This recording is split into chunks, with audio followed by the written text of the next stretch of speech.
Hi, I'm Megan. I'm Colin, and this is Pet Sitter Confessional, an open and honest discussion about life as a pet sitter. Brought to you by Time to Pet and Pet Sitters International.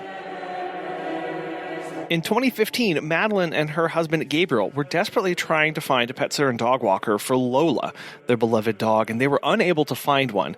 Spurred on by this experience, Happy Bark and Tails Pet Care was founded, and they vowed that no owner would experience what they did when they were searching for someone to care and love for their pet.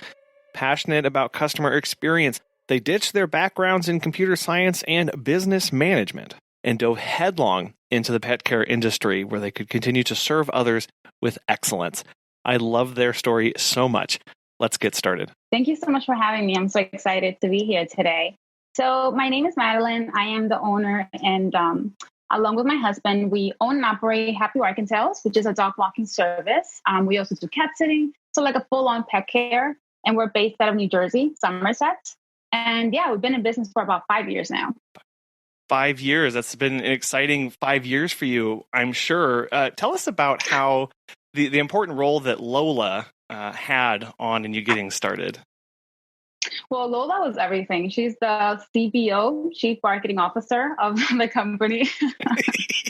She literally inspired. I mean, if it wasn't for her, we wouldn't be in business now, because me and my husband, he was my fiance at the time, we decided to get her. She's a golden doodle. And we did not have time for a dog at all. We were both working and going to school. So we just had a dog.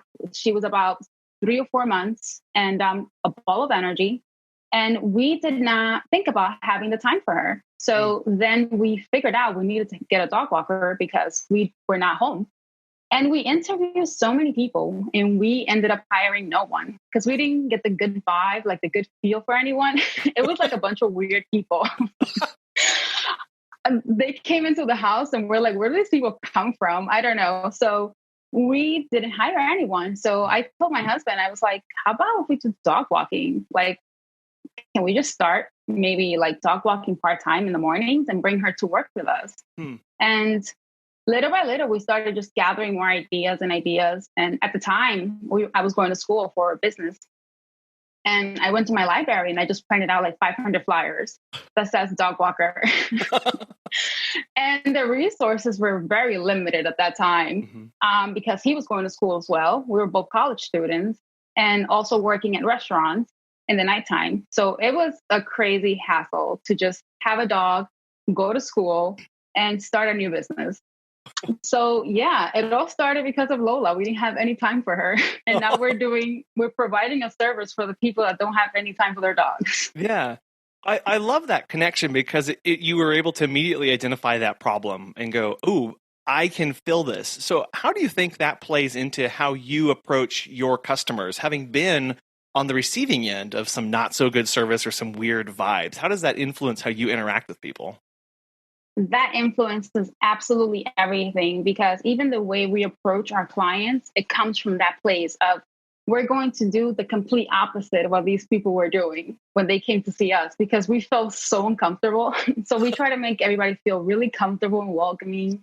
So it really targets those people that don't have the time, that are not home, that, need those dogs that are high energy to go out. Some people have huskies, they live in apartments, and you're like, well, that's not going to work out so great. If you have a husky, you live in an apartment, it might get destroyed. You might need a dog walker. So yeah, it definitely helped out a lot going through that, because we know how to approach our people and our clients, and they feel great after they meet us. They feel they can trust us, and we have the credibility for that as well. Yeah. Well, that word that you mentioned there is so key, trust, is that you've got to build this trust so quickly and in all that you do. So what does being trustworthy mean to you as the business owner? I think that was the hardest part. It was building that trust from the beginning, because nobody knew who we were. Nobody knew who we are as people, where we came from. They just knew it was me and my husband. They're like, oh, it's just a guy and a girl dog walking. Like, who are they? So it took us time to build that for people to see that it's not only just me and him walking dogs, but also just two passionate people that are going to take care of your dog no matter what happens.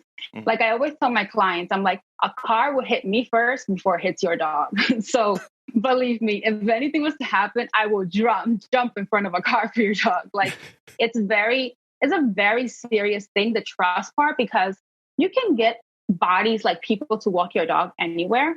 But you can get people that are actually that have that reliability and track record, that they actually are honest people and do what they say they were going to do when you're not looking. Like if you don't have a camera in your house, is your dog walker doing what they're supposed to do? So that's something that we've built along the way. So trust for us is everything. And it's just someone that shows that they can be reliable and they can have that honesty in them. Yeah. Yeah, that difference. Yeah, I love that thing. That difference between having a warm body take care of the dog and somebody who you can intrinsically trust and know that they're doing everything in their power and everything in their education and background to give you the best service possible and take care of your pet. Like from the outside, you're like, well, it's just two people walking a dog. If you saw two people walking down the street, you wouldn't be able to visually see most of the time unless they just have no idea what they're doing, right? Like, like visually, they may look the exact same, but it's this intangible stuff that you've got to try and build in and communicate to your clients in both spoken and in unspoken ways too. Yeah, absolutely. It's all about just building that thing with your clients. And it starts from the first client you have. For us personally, it took one client for us to build that, because from him, he referred other people to us. And then it just kept snowballing. And we didn't even do any advertising. And then little that you know, like 3 months in, we had like 4 clients. And I'm like, how did this happen? This is crazy. But it all started with that one person. He just told everybody in his community because he felt good about having his dog Lola, which she moved to another part of Jersey, having her being taken care of by us, and that made me feel so good. It made me feel proud because it was not even about the money, because it was honestly just the beginning. It was more about the principle of it, because I felt like I had gained that trust from that first person. So that was exciting. Yeah, no, it really does. We talk about influential clients, and sometimes those owners, I mean, they can change it in the blink of an eye to go from this, like, because you may have that self-doubt of like, oh, is this even possible? Can I even do this thing? Is this even what I meant to do? And then when you have that one person come along that's like, these people, Madeline and her husband are awesome. They need to, it's like, oh, well, I didn't even think about that myself, but yes, thank you. Yes, that is exactly how it was. We had people calling us and they're like, well, this person recommended us to you. Are you guys free? Do you have availability? And I'm like, oh God, we're kind of booked now, but we'll do our best to accommodate you. Yeah. It is. It's a really, really great feeling and something to not discount. And I know when those happen, it just makes your whole week or month sometimes when somebody calls you and go, my friend would not stop talking about you guys. And you're like, oh, thanks. Absolutely. That literally makes me blush when I hear that. I'm like, yes, we're doing something right. Yeah. Now, you mentioned back in 2015, both you and your husband were going to school in business. So how do your backgrounds, each of your backgrounds, play into how you run and operate Happy Bark and Tails? It's interesting because my husband, he is a computer science major. I am a business major, and he was supposed to start working in the field of computers, and he was graduating at that time that we were starting the business. And once he graduated, got his degree, he realized that he did not want to be in a cubicle all the time working with computers. So it just turned out that we had just started a business at the perfect time because the business was starting to grow. So he's like, whoa, we got something going here. So I'm going to do this full time. And so that worked out perfectly when that happened. And then for me, it was honestly like it was meant to happen because I worked previously in hotels, hotel management in New York City. And then I also worked in restaurant management. And then both businesses tied up into the customer service, like service-based business.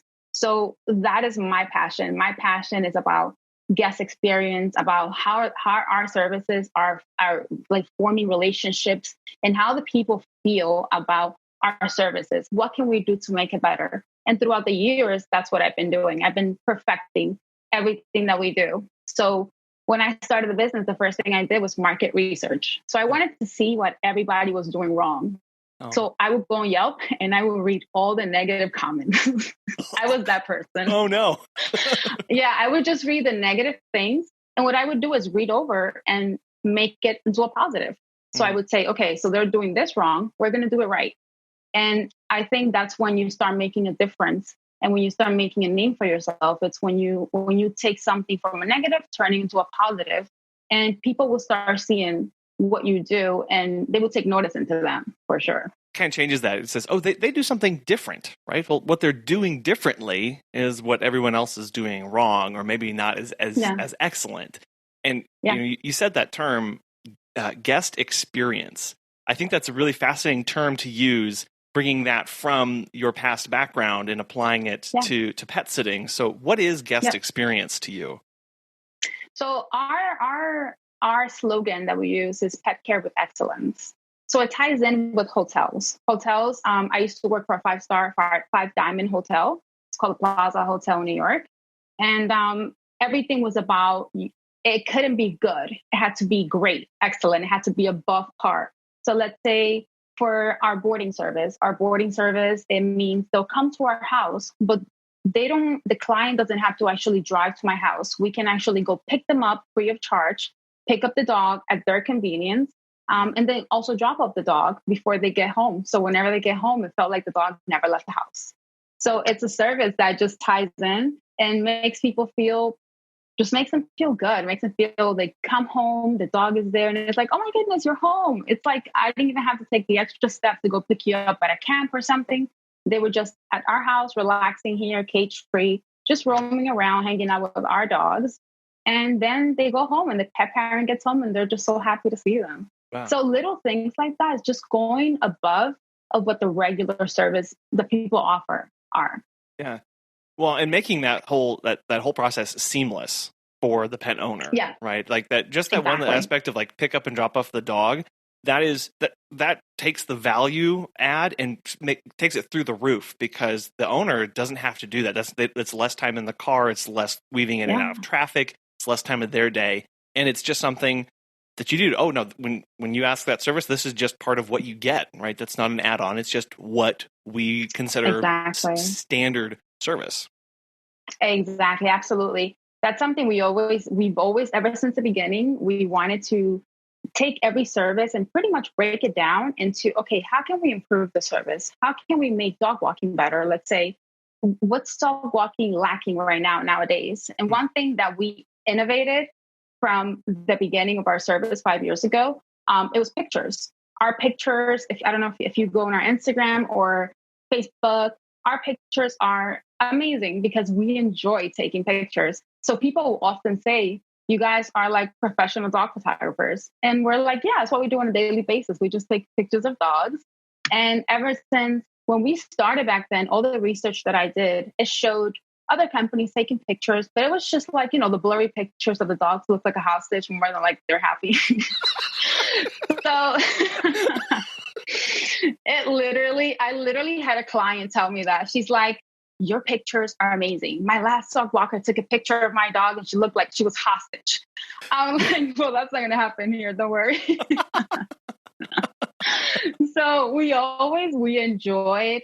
Every year we would get like the phones that would take the best pictures, because that was that still is a part of what we do, which is like stories during the day with awesome pictures of the dogs. And people enjoy that. They enjoyed seeing their dogs being featured on the Instagram or in the stories. So yeah, breaking down each service and perfecting it to make it different than everybody else's. Because I feel like we're all special. I think that every business has the special thing going on. And I've always said the same thing. There is business for everyone because we all specialize in different things. So we really enjoy like specializing into our clients and, doing the little things that they enjoy and making their day. Yeah. Well, and looking at those services and going, it's not just treating it less like a check mark next to a box of going, check, I take pictures, but going, okay, how can I take better pictures? How can I, how can I have a better experience with this? How can I increase the satisfaction of the onboarding experience or the receiving notifications experience? Those sound kind of like little details. And you're like, oh, I have an onboarding process. Well, have you thought about their experience through that and then take a deep dive and see how you can make it better? Exactly. It's been literally just going, I think each year by year, you learn more because every year as a business and as an entrepreneur, I think that anybody listening to this today will know that maybe every day you learn something new as an entrepreneur because your job is to perfect something, is to make it better each day and to figure out what it is that you have to do to continue on to that track. And that's one thing that we've done is each year we just kind of grow and analyze everything that we have to do to make it better. Yeah. Yeah. You said that phrase, your job is to perfect it. Your job is to perfect something and make it in that process, as you mentioned, you make it your own, right? You bring your special background, your special sauce, whatever that is, to it as you perfect it for your business, for the needs of your clients.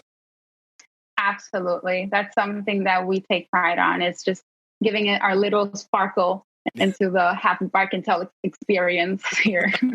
I love that. Have you heard about Time to Pet?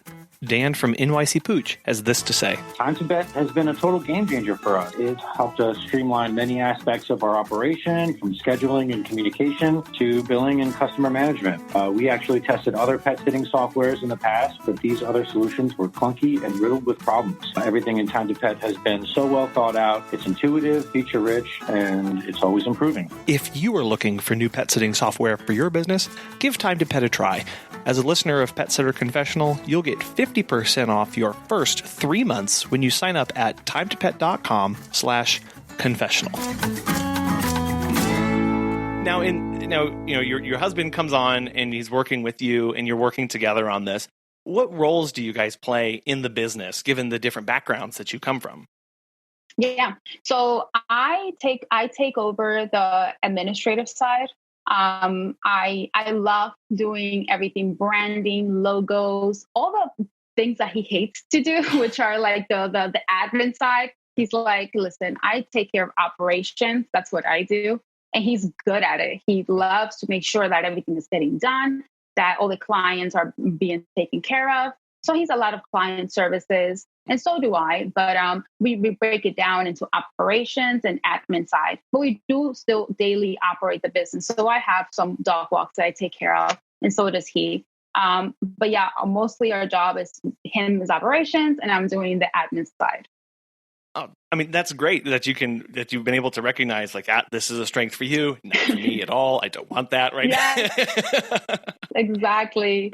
It's like they say in business, you have to find out the things that you're good at and really do those things well, and figure out the things that you're not good at and let other people that actually enjoy doing those things do them.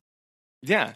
Yeah, and it makes it even better whenever that person is your spouse or someone that you're really close with, because then you're happy to see them succeed and happy doing what they like to do as well. Like it makes it just that much more sweeter.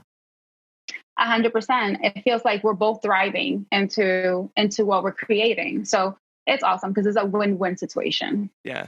Now, how do you separate boundaries between work and life balance with those kind of things? Because I know with Megan and I, sometimes it's really hard to take off the pet sitter hat at the dinner table, and we're like, let's figure this out, or let's get this scheduled, or whatever. Oh goodness, yeah, that took us a while to learn. It was really rough because it would be dinner time, and we're still talking about tomorrow's schedule. Yeah, and it got to a point that we're like, okay, we need to set boundaries, and we need to. Whenever we talk about business, we need to go into the office, sit at the desk, and talk about business. But out of the office, we don't talk about business anymore, because if not, it will consume your life. Literally, you will talk about it every single day of like every single day at every hour. Yeah, yeah. Well, and adding it's crazy.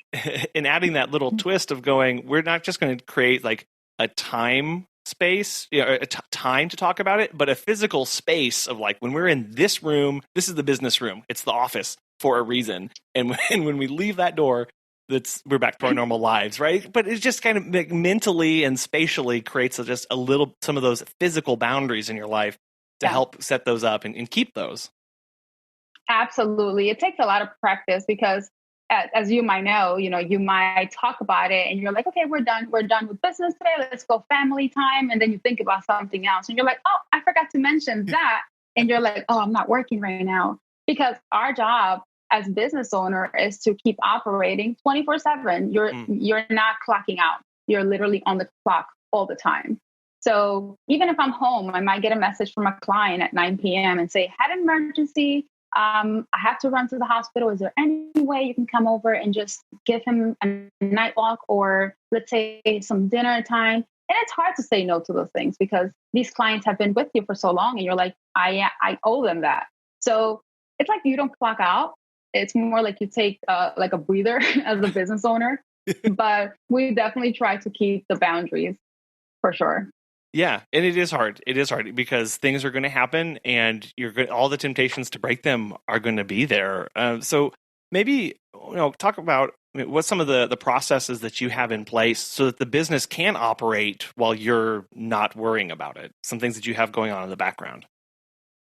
Absolutely. So we have a lot of policies and the way that things work with us. So like, let's say we have all of our clients create their schedule by the weekend time. So let's say our schedules get built. We have rules. So our rules are our schedule's got to be submitted between Saturday and Sunday. So anything after Sunday is not a guarantee just because everything gets finalized by Sunday night by 7 p.m. So everyone knows already that in order to get them in the schedule, they got to have that sent in by the weekend. And that helps us a lot because before when we didn't do this, we would have people messaging us like maybe like 7 hours before the next day saying, hey, can you do a walk around 8 a.m.? And it's like 11 p.m. now. And I'm like, oh my goodness, how am I going to make that happen? I already have this appointment going on.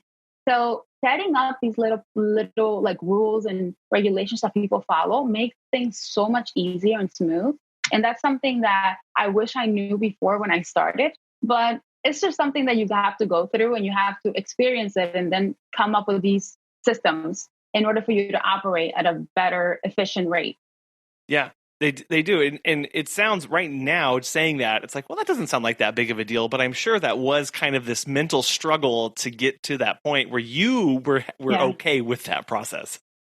Yes, absolutely. It felt like at one time, because if it's one person, let's say messaging you, but once your business grows to a lot more, let's say more than 20 clients and people are messaging you at different times, and it's not in a way where it's uniform, that is, it's just, it's a different time, different day, and it catches you off guard. So you're like, okay, how do I prioritize my schedule? How do I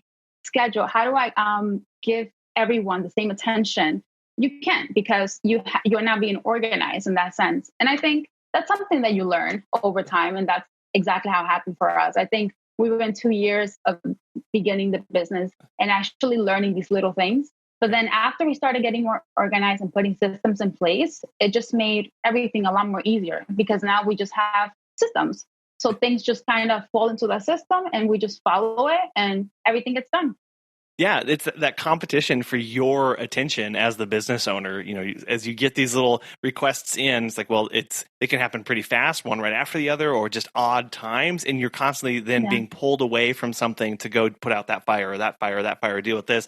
And then, as you said, once you get that system and we're all on the railroad track, the train just runs, right? We know where the track's going. And it's going to run whether I'm at the helm or not. Like, it's going to get there.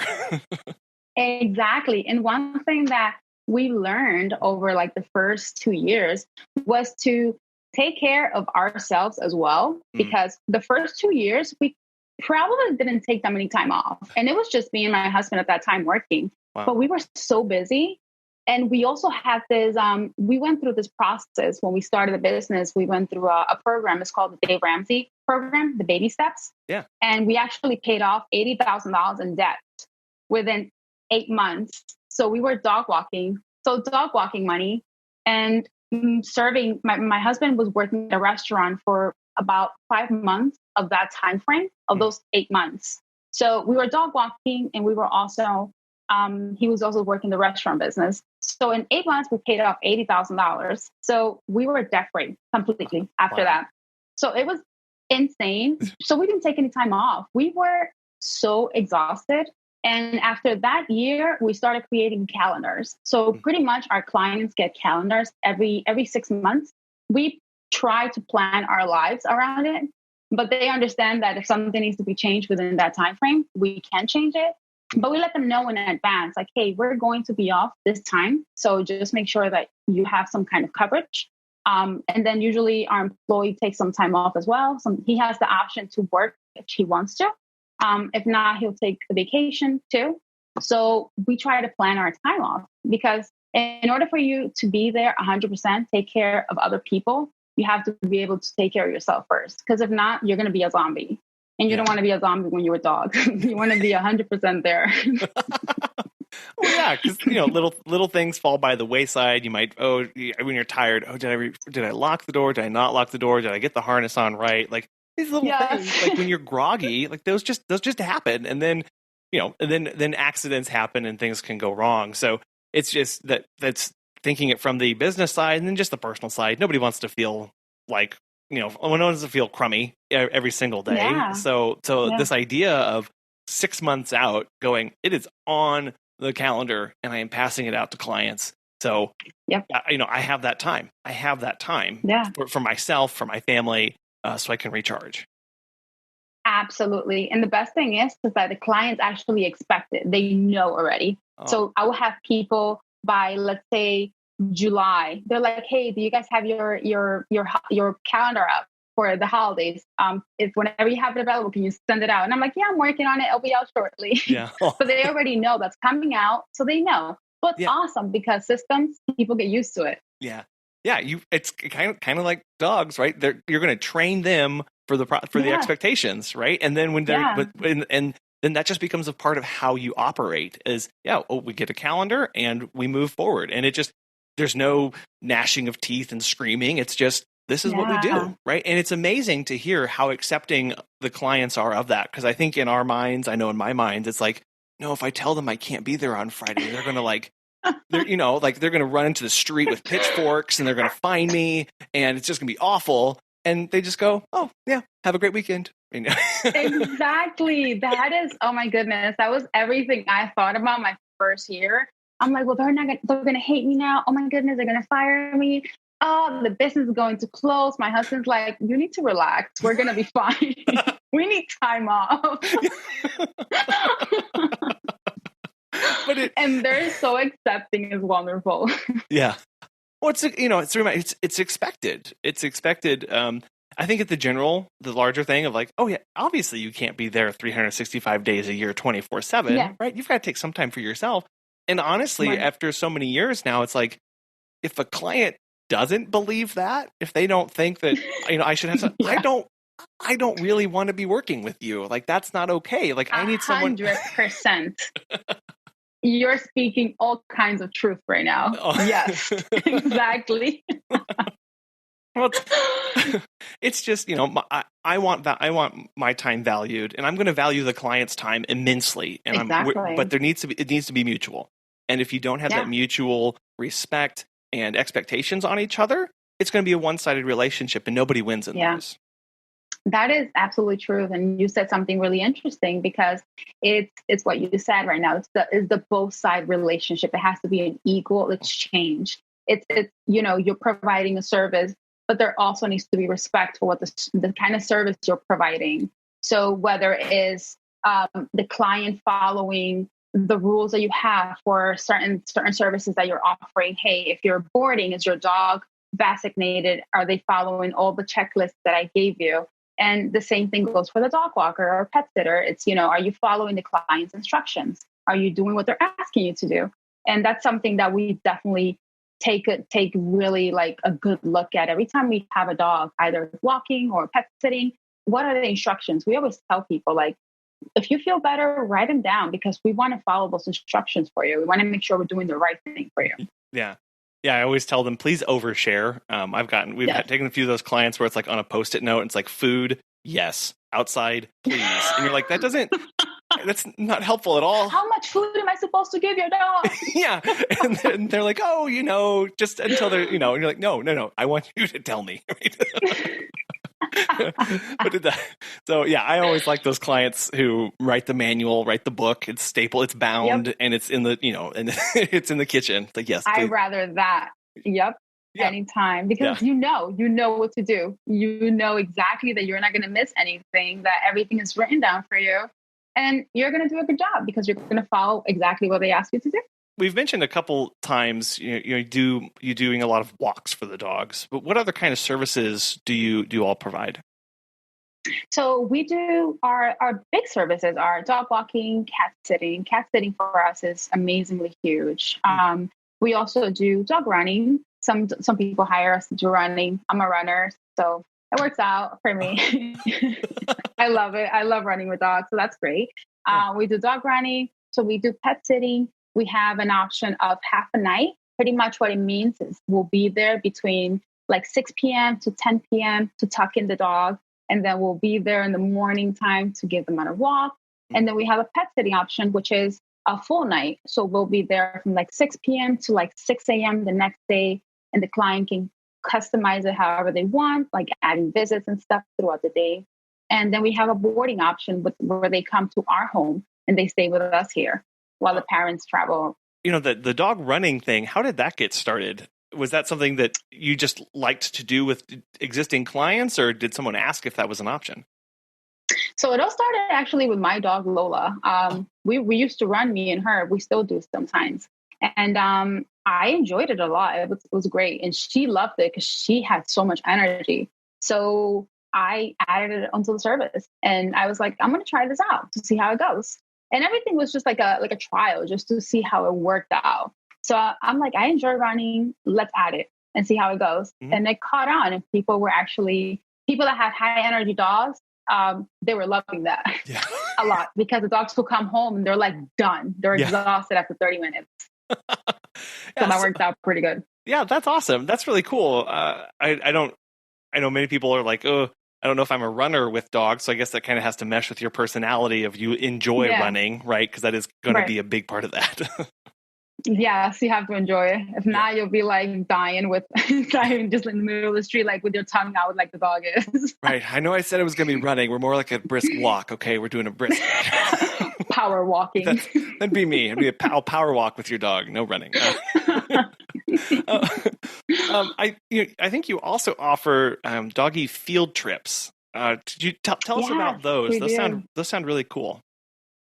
Oh, the field trips are amazing. So the field trips are a 2 hour and a half getaway. So we offer them when the weather is good and not raining or snowing. We do hiking. We go locally to like parks that we can hike around here. They don't go off leash on the hiking parks just for insurance and liabilities. We also do dog park visits. But for the dog park visits, it's a little tricky just because as of lately, the parks have been super crowded and we are very cautious of other dogs at the park. So when we do go to the dog park, we try to go to like an area where it's like usually around my area, we have a few parks that have different sections. So we'll try to go to like where the section is the most empty and there are no other dogs there, only our dogs. So they'll get to play fetch, frisbee. And by the time the 2 hours are up, these dogs are ready to sleep for hours. They're just so exhausted. The parents could not be happier. They're like, yes, I can get some work done. But the field trips are amazing. They're really, really fun. We take them out. We go hiking. In the summertime, sometimes we go to the beach as well. So it all depends on the season, what the season is holding. And we'll go hiking, beach, or sometimes to the dog park here. Yeah. Well, it adds a little bit of variety to it, a little exploration. Yeah. And I'm sure, for you guys, like that sounds like it's also very, very cool because you get to see different things and do different things than a typical walk. Yeah, absolutely. It gets to be, it's fun because it changes the scenery. So you pretty much do something out of the norm of your routes. So you kind of go to the park, or in the summer, the beach is awesome. Like it's really cool to see the dogs interacting with the water. it's funny. It's so funny to see them. Well, so what kind of reception has that received from your clients, that particular service? Yeah, oh, they love it. The field trips gather a lot of traction.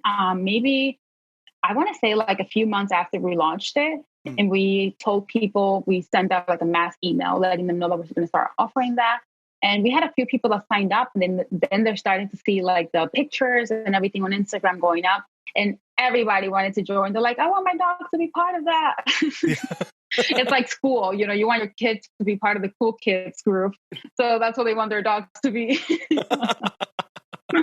Well, and that gets back to the importance of why those quality photos are so important. Because if somebody wasn't sold on the initial email announcement, they're going to be sold when they see those high quality photos of other dogs having fun in different environments. So it kind of all wraps back up together. It's like, this is why this is a core tenet for us, because it helps sell the service to not just new clients, but to existing clients. Absolutely. It brings everything out to life. It's like bringing a picture into like the actual vision. You can see through the picture and you're like, wow, that looks like fun, because you can actually see the dog having fun there. Yeah. And how do you adapt to those kind of changes? Is that something that you're able to sense from your clients pretty early, or is that more of a, okay, we're going to react to this and make adjustments on the fly? Yeah. So ever since we saw with the COVID happening, we kind of started drafting a plan right away, just because we knew things were going to change.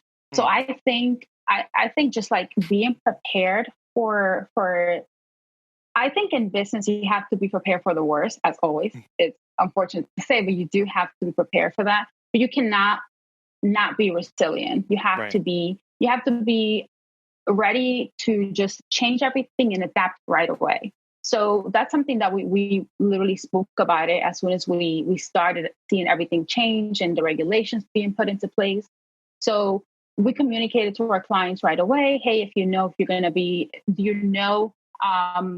if you have any updates on your work, if you're going to be working from home, are you going to be needing our services? Just so we know ahead of time. And a lot of people responded to us, which was great. So it was kind of like a heads up. So by the time that everything was kind of shut down here, we already knew or what to expect. So communicating with the clients is really important. A lot of people are intimidated to ask questions and to just reach out to them.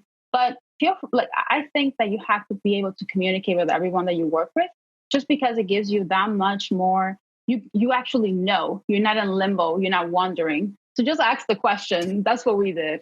And it worked out fine. Yeah, because from a business perspective, it's so hard to operate with the unknown. Yeah. And one of the easiest ways to get out of that unknown space is to just start asking questions, especially of your clients. Yeah.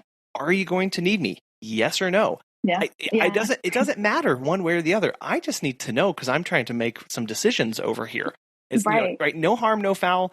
I just need to know. And then go from there. But just asking is going to move you from that unknown space into a much better position really fast. And it doesn't take anything to send that email or to send that text in your software. Absolutely. I think that's one of the most important things is communication with your clients. I think that's everything. You have to make sure that you have that open communication going back and forth, just because, whether it's to ask if you're going to need me now because of the pandemic happening, or whether it's, hey, are we doing a good job? Is there anything that we can improve on? And stuff like that. That's how you know when you're doing a good job in business, is by asking questions. Yeah. Well, and communicating to them too. And something you do on your website that I really, really like is for each service, you have a lot of information there. And it's really cool. And one of the things that I love about it is you say, like this service is perfect for, and then you list 4 or 5 examples of who that's going to be really good for. Where did that idea come from? And why is that kind of communication about your services so important? So I believe that people make a decision in 20 seconds once they go to a website. So I wanted the website to look and to speak to somebody without them reading, just kind of looking at the images, even if it's like the little icons around, just be looking at the dog and kind of engaging with that. And I think that giving people exactly, like, let's say a new pet parent, they're looking on a website for a dog walker. They don't know what to expect at all. There are some people that never had a dog walker, so they don't know how anything works. So I wanted the page to target those people that don't know anything about dog walking, that don't know what kind of walks to give their dog. What kind of dog do you have? You might have a golden doodle, you might have a little Yorkie. They both need different things. So I worked with the web designer. She was awesome. And her name is Erica from Marketing Solutions. They were amazing. We worked with them for maybe like 2 months, and they brought everything out to life. I gave them like the general sense of what I wanted it to look, and they put that out, and I saw that, and I'm like, oh my goodness, this is perfect. Because it's everything I envisioned. And I just wanted it to be really friendly for those people that don't know anything about dog walking, how this industry works. Because if you go on to, let's say, other dog walkers page, sometimes a lot of clustered information, and people are not going to read three paragraphs of these information just pasted on top of each other, and you can't see anything but the letters, and it's crazy.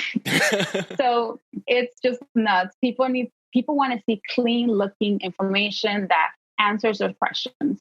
And that's what we try to do, is like give them information they're looking for, and not just anything on the pages are information that we have been asked a million times. And we wanted to put it out there just so people have the answers. And if they need more information, they can reach out to us right away.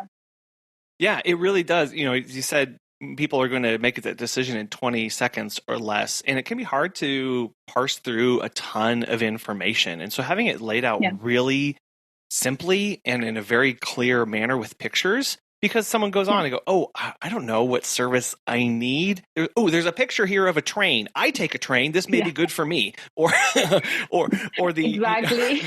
Or like, would my dog even be a good fit for this? There's a border collie. I have a border collie. I can see myself using this service. So they're immediately able to make that connection of going, this is going to work for me, and I can, go from there. Exactly. That is one thing that we wanted to do. It was describe the service and actually let the potential client see if they're even a fit for the services that we offer, because our services are not traditional, just not like other dog walker services. For instance, our dog walking services, we do not offer sporadical walks. So our services start at a minimum of 3 walks per week. So anybody that joins our pack, they have to be needing at least 3 walks per week. Anything below that, unfortunately, would not qualify them to be part of the pack, just because over the years, we've realized the kind of job, the kind of work that we want to have. And what we want to accomplish is to keep building relationships with families. We want to have the families trust, and also have the dogs feel secure with us and know who their dog walker is. And like that, we built this amazing clientele that has supported us so much. And it's been something that we tried from the maybe, like, I'm going to say 2 or 3 years in the business. And that's something that it actually has saved us from many things, because when we first started, we used to walk dogs randomly, like, once a month, twice a month. And then I had this experience where a dog actually bit me because it did not remember me. So it was horrible. So after that time, I put my foot down and I said, enough. If the dog is not part of the at least 3 times per week walk, we cannot, unfortunately, take care of them, because it's a liability. Dogs are routine animals. They love routines. They like to see the same things, do the same things every day.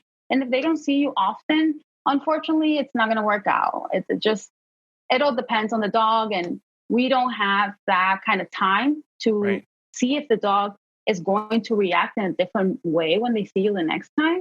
So we try to take our precautions. And this is one way that we have been able to do that. And it's worked out pretty good for us. Yeah, that predictability, both for you. Okay, I know these days I have this dog, these days are going to be this, and predictability for the dog and the client too, right? So it's not these one-off sporadic things where you're like, wait, which dog was this? Did they get along with this? Did they like it's just it's that predictability. And part of that too is just business wise, predictability is so key. And I think that plays especially into in this business. Yeah. And it plays into some of the packages that you offer too. Yeah. Drive a lot. Could you tell us about those packages? So the packages have been amazing for us. I think that anyone who is in the pet care business, if you don't have a package, if you're not offering packages to your clients, start rethinking about that because they are amazing. People love the idea of actually saving money. And, a way that we have come to introduce that is by offering these dog walking packages. And our packages are really simple. They start at 16 walks per week, meaning if you're walking 4 times per week, that's perfect for you because you can have 16 walks covered for the whole month. And then we also have a 20 pack, which is 5 days a week. And then we also have another one that's really popular, which is the 40 walks per week, 40 walks per month, which is it brings 40 walks and it covers for twice a day walk. Some people work really long hours, and it's actually a super popular service where the client uses twice a day every day. Wow. So it's insane, and it drives a lot of sales. And it also gives us that certainty that we're going to have this job for X amount of time. And it just keeps keep referring other people because they love the aspect of saving money. So it's been really cool. Yeah. Well, and it gets back to that guest experience, right? It's one less thing they have to think about, one less thing they have to be concerned about. Oh, did I book it? Did I have that? How many do I have left? It's just one time. It's one interaction for the payment, and then we know everything else is booked and we're good to go, right? So it's, again, trying to take as much off their plate and simplify that for them. Absolutely. The smallest thing that a client has to do, people love that. People love one less thing that they have to do that is taken care of for them. They absolutely love that because it's convenience. And you want to give the most convenience you can to your clients as possible, because they're going to love that. They already have a busy, hectic life going on. You don't know what they're going through at their job. So they want to come home, have their dog taken care of and happy. And that's what we're here for. Yeah, to remove that stress. And I think when we talk about, who are my services for, it's my services are for somebody who needs a little bit less stress in their life. My services are for somebody who needs to think about one less thing. And if we can believe that to ourselves and then communicate that to clients, that's such an easy sell at that point, because look, you don't have to worry about anything. You've got a lot on your plate. I recognize that. How about a happy dog? That's one less thing you need to worry about. Exactly. That is exactly it. You can go ahead and work and be at peace that your dog is going to be taken care of, no matter what the weather is. Sometimes it could be snowing, it could be raining. But, if we have people working in the city here in New York, and we're in Jersey now, we have to go. There's no other way. We have to go to take care of that dog, making sure that they're fed, they're walked. And the client knows that. We don't even have people checking in on us like, hey, are you guys going to still come by? They know we're going to come by. And that is the best feeling. When people don't have to message you and ask you, are you going to come to walk my dog? They know. They just know already that we're just there for whenever they need us. Yeah. So if they book the walk, they know we're going to be there. Yeah, it does. Again, but that's just like, this is what our business is. And you don't have to worry 100%. About that. Yeah. You mentioned you had, when you were doing the calendar, that your employees could decide to take time off or not and take their own vacations. What does the hiring process look like for you? So the hiring process is really interesting. So we try to scout people from the university nearby, people that actually go to school for animal care, and usually they go for they're trying to go for veterinarians, and usually they want to do like a summertime job. But we try to get those people that want to work at least 6 months of the year, at least maybe 6-7 hours a day, if they're willing or interested. So somebody that's interested in like the pet care, not just somebody at random where they just want to make an extra dollar, because it's not going to work out. I feel like if you're doing this for the money, this kind of job, it just won't work out, because it requires a lot more than just like some people would think it's just dog walking. How hard can it be? you have no idea. Like you just won't know until you're there. Yeah. Because, it's not just dog walking. It's actually going out at all kinds of weather. It could be storming outside and we have to go outside because they have to potty. You have to go outside. It's little things like that some people will be like, no, that's crazy. Why would I do that? And you're like, well, that's the job and that's what it requires you to do. And that's one thing that we do, like scout people from that are interested in this field. And also then if they do get hired, the training process can be up to like a month or a month and a half of training, just because we want to make sure that everyone has every routine just down to the pack and just know every little thing, every little detail. So I rather take a longer training process than do like a shorter training process and miss a whole bunch of things. Well, yeah, because you'll have more headache on the back end. You'll have a lot more questions on the back end, a lot more, again, putting out these fires for you. And it's like, nope, we've got a process. And then I know with confidence that I can trust you to be out in the field and take care of the clients. Exactly. You have to feel it in your heart that you know for sure they're ready to go. It's like letting the kids go to college or something.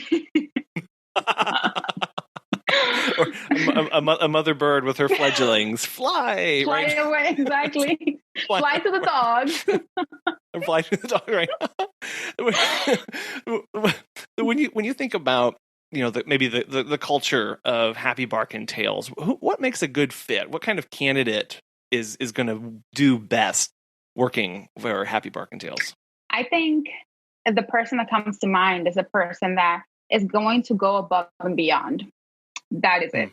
They have to be able to go above and beyond, because that's who we are as a company. We are a company that we don't settle for what's good. Like whatever the standard is, we don't want that. We want to go above and beyond that. We want to go to the top 5-star, 5-diamond. And I bring that from my hotel experience. We have to go to that because that is what our clients expect from us. And that's something that we're really proud to offer.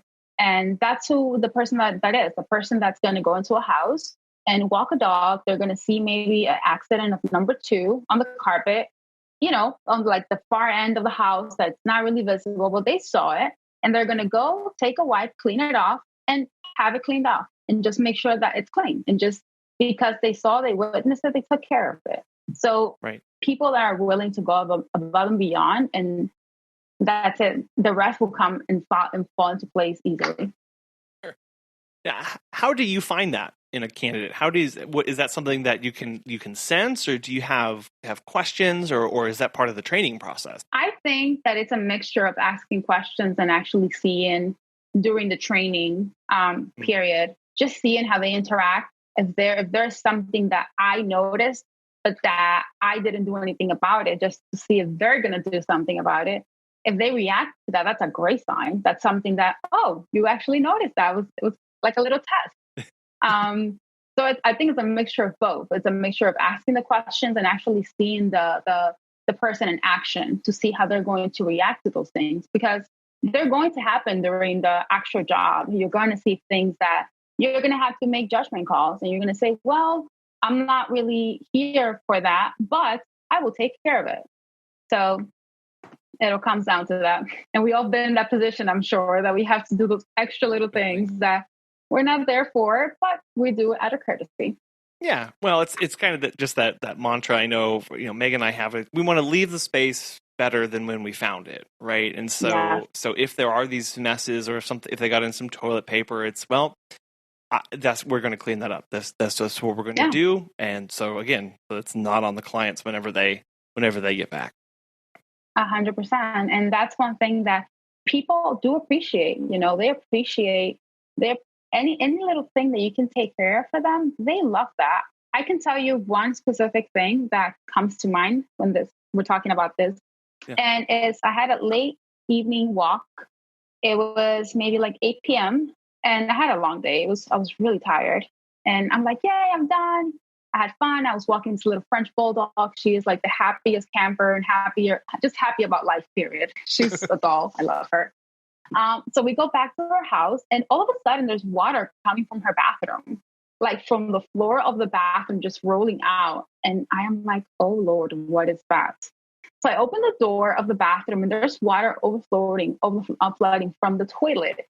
Thank God it was clean water, but I had to call they live in an apartment complex. So I called the client, but she never answered. So I just looked up the name for the actual maintenance of the building and just called them to come and get it fixed. And I remember I got that fixed for her. So when she called me back and I told her, she's like, oh God, she was like freaking out. And I told her, don't worry, it's already taken care of. Mm-hmm. She was so relieved. And I could just hear her just breathing. She's like, I'm so sorry. I had a hard time at work. And those are the things. People have a hard time at work. And they appreciate the little things that we can do for them. I did want to pick your brain on social media because you have quite a large following on Instagram. Yeah. So how did you grow that and what's that been like? So it's been really interesting. We've met so many people from there. It's crazy, from all over the place. Yeah. So we've been posting for a while. We've been posting ever since early 2015, late 2014, I want to say. And it's been everyday posting. We haven't stopped posting. I think we barely go a day without posting. But we're always engaging with people. So I think that helped a lot. And clients following us and then telling their family. So we would have a client following us and then the mother of that client following us. It's crazy. I would have the entire family just following this one dog. But it's great because they let their family know, their friends. Yeah. So I would have people commenting oh, that's Annie. I love her. That's my little cousin's dog. And I'm like, hi, how are you? So it's family telling family. And then it just keeps going from there. So we just kept posting from when we started. And people have to understand that social media, it's very consistency thing. So you have to do it consistently. Just like you guys have grown your following, which is awesome of your page. I've noticed, and that's amazing. But it's all because you're being consistent. You're posting all the time. You're giving updates. People love to follow journeys. They love to follow whether it's the beginning of a business, the beginning of somebody doing exercise or something. They love to follow journeys and follow people become something else. So that's something that we've been doing for a while, just posting and engaging with people that follow us. We also did a few contests during the holidays. So we did a Christmas contest one time, and whoever won, they got to sign up, invite a friend, and they got a gift card, I think. Oh. We did a Halloween contest. So doing little things to engage with the community helped out a lot. And over the years, it's just been growing organically, which is awesome. Yeah, I know that idea of going, okay, I got to grow my following. I got to, try and get more engagement. And to hear you say, okay, consistency. Okay. Oh, that's great that you posted yesterday. Did you post today? And are you going to post tomorrow and the day after that and the day after that? And just having and having this a longer term view of that process instead of how can I get 1,000 followers today?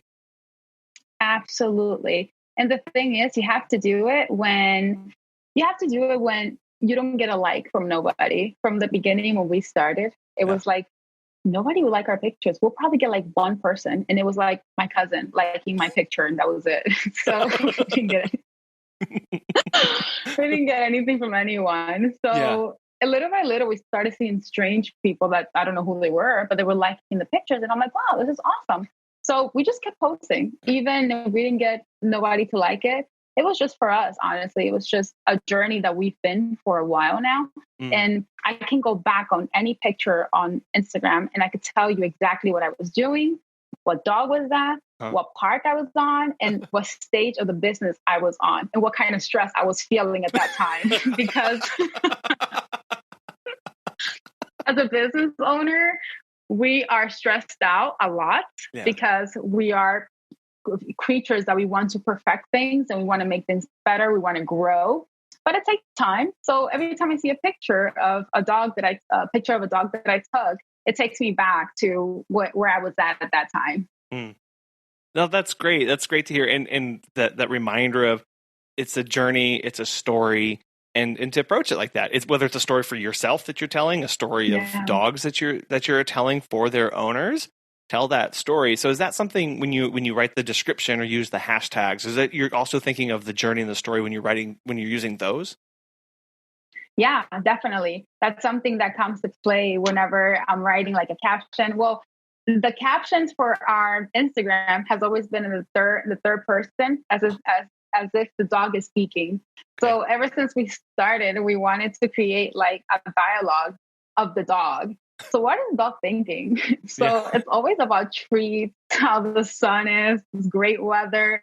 But it's always like funny because it's things that you would look at the dog and you're like, wow, they might be thinking that. They look hungry. They probably want a treat right now. So everything is about the dog, honestly. Yeah.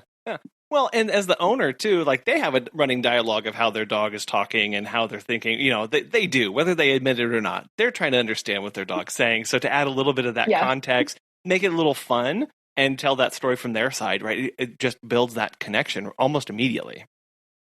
Absolutely. I had someone send me an email from he engaged with my content from Instagram, and he sent me an email of his he told me how much our Instagram had inspired him and kept him in good spirits because maybe about like a week or two before he emailed me, his dog passed. So he said that looking at the dog's pictures, he wasn't even our client. I did not know who he was, but it made me feel so good. The fact that he told me that looking at the pictures that we were taking made him feel good, made him feel like a little light. He said he felt like a little light inside of his heart. And I read that and I was like, oh my goodness, this is the sweetest thing I have seen. And I'm happy that it's making a difference on somebody's hard time, because honestly, the hardest thing in this industry, I want to say, and it's just dogs passing, Right. That's something that we don't speak much about as a pet care in the pet care industry. But that is one of the hardest things. Right. It's the fact that we have to deal with this on a consistent basis. You guys have been in business for a long time. I'm sure you've seen that too. And it doesn't get any easier when that happens. So anytime that somebody can see a picture and be happy from that and keep them inspired, I feel like I'm doing something right. It's a reminder too of we may have one intent for something that we do as a business, but people are going to read into it their own thing, and they're going to take it and they're going to see what they want to and need at that moment for it. So it's like the multifacetedness of just a simple picture, right? Of like, well, I posted this picture because I think it's cute and I know the owner wants to see the dog, but it's also helping somebody right now who's going through a really tough time. Like I never would have even thought that. And so it's just, when you're sharing these stories, that's why people connect, because they're experiencing their own story, their own journey too, and they're able to come alongside and make that connection when they most need it. Absolutely. I feel like there are so many people looking on social media nowadays. There's millions, probably billions of people just looking at a picture, and everyone that's looking might be going through something different. So everyone might be looking at it from different perspectives, and it might make somebody's day if just because we don't know what they're going through, and they might see a dog with a silly face and it's going to make them laugh. And that's awesome. Yeah.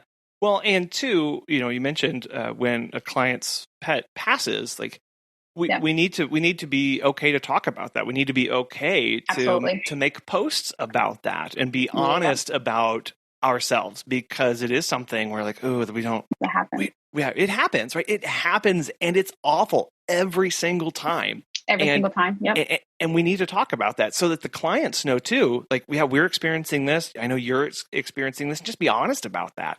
And know that these photos, these blog posts, this content that you're producing as a business owner are going to help those people, and they're going to help you too. Yeah, 100%. That's something that the first time that it happened, when I first had my first client dog pass, I was so sad. And ever since that time happened, I started building systems for that, because I wanted to make sure the client knew that we were there for them. So every time something like that happens, we have a system where we deliver flowers for the client. We actually text them and see if it's okay if we can stop by, maybe just give them a hug or just let them know that we're there for them, that it's not just a business transaction. They actually matter as people. And we've been doing that ever since that happened from the beginning. We kind of set up those systems, and we try to do that every time that happens, because unfortunately it's going to happen quite often. Yeah. I love that phrase. It matters, because you matter, right? It matters because you're people, right? Because they're people and they matter. And kind of taking that above and beyond that simple business transaction and going, no, like I know you're hurting right now. I'm hurting. And I just wanted to give you some flowers and a hug. And I know that doesn't make it any better. That's not going to, and it can't change it, but I'm here and just connecting them at that level too. Like, it's just, it doesn't take a lot, but it can be so powerful. Absolutely. To them, to that person in that hard time, it means everything, because nothing you do is going to bring them back. But they know that the support is there and that you actually care. That it's just not just money. It's not about the money. It's about you as a person. It's about the dog that you lost, that I took care of them for X amount of years. I knew every quirk that your dog had. And it's crazy. This dog, like if it's your own. I know all of my clients' dogs like if they are my babies. Every quirk, everything, I know. So even in those times, we try to be there, because it's not just about the happy times. It's also about those sad times where the client is going through a really rough time. So we want to be there for them too.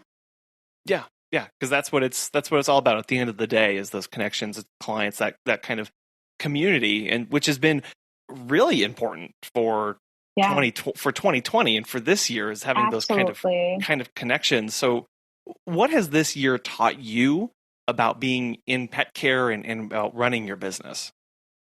So the first thing that I want to say is that the overwhelming support that we've gotten from our current clients, because even though a lot of them stopped the services, like the actual services, they were 100% insistent that they will pay us.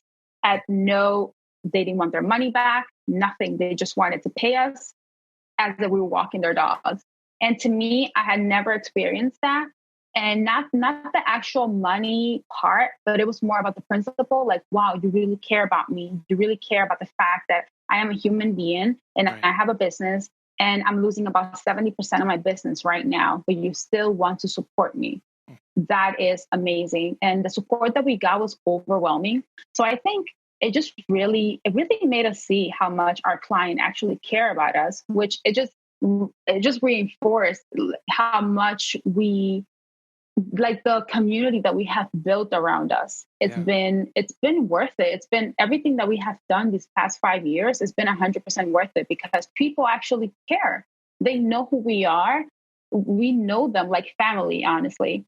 And the next thing is operating our business on 100% debt free. We don't do loans. We don't do anything that we don't have cash. We don't do. And that's something that we did ever since we got out of debt. About 5 years ago, when we paid up those $80,000, we said never again. We would never get into debt. And that's exactly how we have run this business. We have grow like just everything that we have done to this point has been just on positive cash flow, on nothing, just pretty much we have grown at the pace of the business pretty much. Yeah.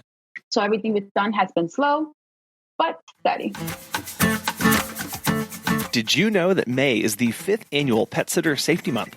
Pet Sitters International is the world's largest educational association for professional pet sitters and dog walkers, and it created Pet Sitter Safety Month to highlight the importance of promoting safe practices for today's professional pet sitters and dog walkers. This month, you can download a free Pet Sitter Safety Guide from PSI. In this free guide, PSI has compiled some of its most popular resources on safety-related topics, from precautions to take when arriving for a pet sitting visit to tips for preventing dog bites and cat scratches. As a professional pet care provider, it's important to ensure you are taking precautions to keep yourself safe. And as you view PSI's Pet Sitter Safety Guide, you may just discover some new procedures you would like to adopt for your business. Visit petsit.com/PSC to download your free copy today. Well, and that concept is so foreign to many. Obviously, I've got to take out a loan to run and operate my business. What are you talking about? Are you talking about that? So, maybe explain. How do you do that? How can you run a business debt free? So the beginning is the hardest part, right? Because the beginning is when you want to invest in the business as much as you can. And, you want to do all these things, all these ideas, especially me. I am a person that has 100 ideas per hour. So my husband's like, okay, chill, take it down a notch. Just 1 second. Let's take one idea per day, hopefully, like at least. Because I have like, oh my God, we can do this, we can do that. And he's like, okay, no, we can't. We need to relax. So I think it's about going with your means. I think the principles that we learned from the baby steps from Dave Ramsey helped us out a lot in the fact of actually planning what we're going to do with what we have. And actually the fact that we do a service-based business helped out a lot too, because what we're doing is providing a service. What do we have to invest on? We have to get uniforms. We have to get business cards. We have to do the bare necessities. Just get the bare necessities. So when people tell me, how do I start? I say, you have to start by doing something right now. Literally, you go online. I mean, to give you the perfect example is when we started my website, I had a budget and it was $150 for my website. That was it. $150, nothing more. Yeah. So I asked people around me and I said, hey, can you recommend someone that would do a website for $150? And they're like, you're crazy. Nobody's going to do that for that. So I started to look for tools online. There's this website that I swear by. It's called Fiverr.com. Yeah. So there you can look for anything. You can look for website designers. You can look for logos, and everything is done very inexpensive. I got my first website design for $175, and it looked beautiful. It looked simple. It was only 2 pages, and it worked out perfect. It helped us. I think we used that same website for 2 years. Wow. And it helped us grow. We actually probably got we went from probably the second year making almost close to 6 figures on a website of 2 pages. Wow. So it was insane. So it just goes to say that you have to be resourceful. Yeah. You have to be able to do and operate based on what you have. And that's what we did. And we still do that to this day. Like we just bought our house maybe 2 years ago or a year ago. And this was all done with dog walking. Wow. This is all we do. We do dog walking full time, and it hasn't changed. It has been the same thing. We have grown a lot more now, but the principles that we use, being debt free, operating the business such as, it remains the same. Yeah. Well, you started about that fundamental principle of doing a budget, and I love how Dave Ramsey said. Dave says a budget is telling your money where to go instead of wondering where it went. 100%. Right? Yeah. And that was the problem we had before. Yeah. Yeah. And we talk about so much on the personal level, but the immense importance of a business operating budget of do you know where your money's going, or are you waking up at the beginning of the month going, what? That's not a good place 100%. to be. You can't plan. You can't make business operations decisions. You can't move forward until you know where every last cent was going. And then the hard part is sticking to it, right? It's going, I only have $100 for this, but it costs $107. That means you don't get that, right? Unless you can come up with $7 more. That is exactly it. If you don't know where your money is going in your personal finance, that's something that's going to literally drag you to like a cliff or something, because you don't know anything. You're like, well, I don't know where this went. And the same thing with business, but with business it's a little complicated because you not only have the income that you have, you also have to pay taxes. Yeah. So you also have to make sure that you are getting paid, but you're also saving for your quarterly taxes that we all have to pay. Yeah. I know in Jersey, we have to pay quarterly taxes. Not sure if you guys do. Yeah. But that's something that you have to be responsible for. And a lot of people, run these kind of businesses like pet care businesses, but they're actually running hobbies because they're not operating as businesses. They're operating on sometimes debt. They're operating on money that they don't have in the business that, they might see something cool like a big sign or like a, I don't know, oh, wow, my business could use that. It's going to be like $5,000. And the question is, are you bringing that $5,000 in revenue, or are you going to borrow that and test that theory later on? And our concept has always been, we have to make sure that what we're going to invest has already paid off. So the big decision that we had was the website when we did it. So we invested in that website a lot more than what we did in our original one. Yeah. But that was already a proven concept. We already had so many clients that heard from us online. So that's the platform that people see us from. That's what we have to invest the most money in. And that's the kind of decisions that me and my husband make. We sit down and we say, okay, what's everything looking like? Where do we put our money that is going to grow the most in the business? And that's where we go from there. Yeah, viewing that as investments, not just as being spent money or down the drain. Like when you come at the approach of like, this money has to do more work once I spend it instead of just disappearing, then you start to think of, okay, maybe a little more tactful about where this money goes. Yeah, absolutely. And that's just knowing like your little business, you know, where your income comes, where the people hear from. Are they hearing from you from Yelp, Google? And those are questions that I ask when people join the dog walking or pet boarding. I ask them in the contract that I give them, how did you hear from us? And I keep track of that.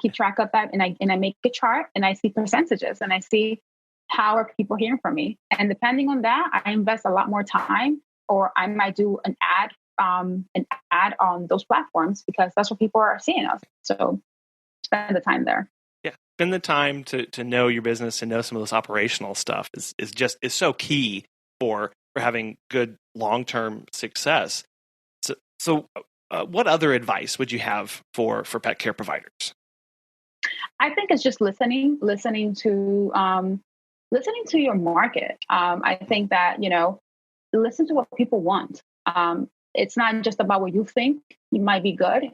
You got to listen. Sometimes do the research and see what people are looking for. What is it that the community that you are at is not currently providing, what people are looking for? So that might be, it might sound silly, but like me, I researched all the negative comments from my area, from the dog walking area part. And I literally wrote everything down in Microsoft, in Excel, and I made a spreadsheet because I love spreadsheets. Such a nerd. Nerd in the house. Yeah.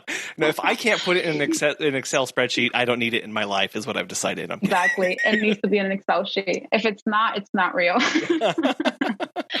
So I live by these spreadsheets. So I think everything, do your research, put them there and go through them. Yeah. And then just go see the negative, turn it into a positive. Because at the end of the day, that's how you grow something. You want to be the positive impact in whichever industry you're in. If you want to do pet care, dog walking, there's work for everyone.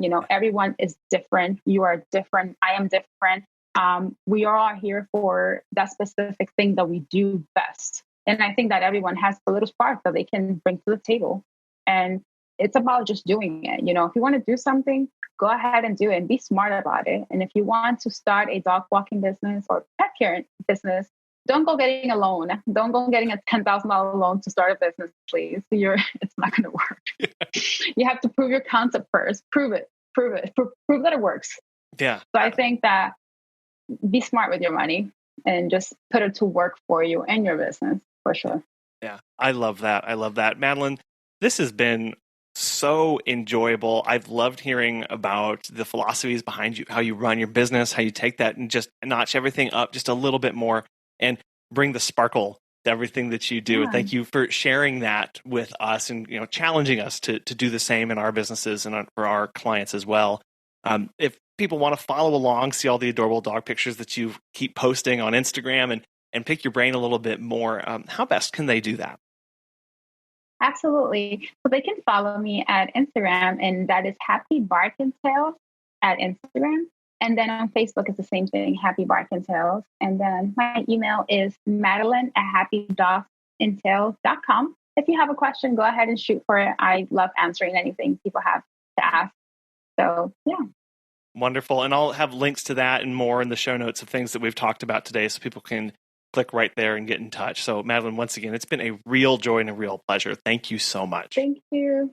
Thank you so much for having me, Colin. It's been a pleasure talking to you. I love how at the core of everything that Madeline and her husband Gabriel do is so focused squarely and wholly on the customer experience. That in all things, for all reasons, in all seasons, every single day, time and time again, they focus on the experience that their customers get. And not just their existing customers, but potential clients. What is their experience of viewing the photos that they post? How do they interact with them on social media? What kind of expectations do they have and experiences do they have while they're out on the streets? When we view our businesses as a very public thing that people do get to see, that they get to interact with, it changes how we interact with people. It changes that relationship. And it is a mutual relationship, right? We talked about the importance of having a mutual, respectful relationship with clients, and how if you don't have that, if you're not getting that kind of relationship back, if you're not getting that positive relationship back from the client, you don't need that client. And you can use those two little powerful letters, NO, to improve your life and improve your business so that you can start focusing on things that you actually want to be doing and have more energy left over to be investing in others and in your business. So how would you describe your customer experience? What is it like for the guests that you care for? Do they have a good onboarding process? What's the messaging like? Is it easy to pay? What kind of services do you offer to solve their problems? And do they even know about it? We want to hear from you and how you define your customer service and your customer experience in your business. You can send us an email at feedback@petsitterconfessional.com, or we absolutely love phone calls. So 636-360-8260. We really want to thank our sponsors, Time to Pet and Pet Sitters International, for making today's show possible. And thank you. Seriously, from the bottom of our hearts, it means a lot. It means so much. And we wouldn't be doing this, and we couldn't be doing this without you and your support. So we hope you have a wonderful week. We have got a really amazing special episode coming up next week. We can't wait to share it with you. Until then, bye.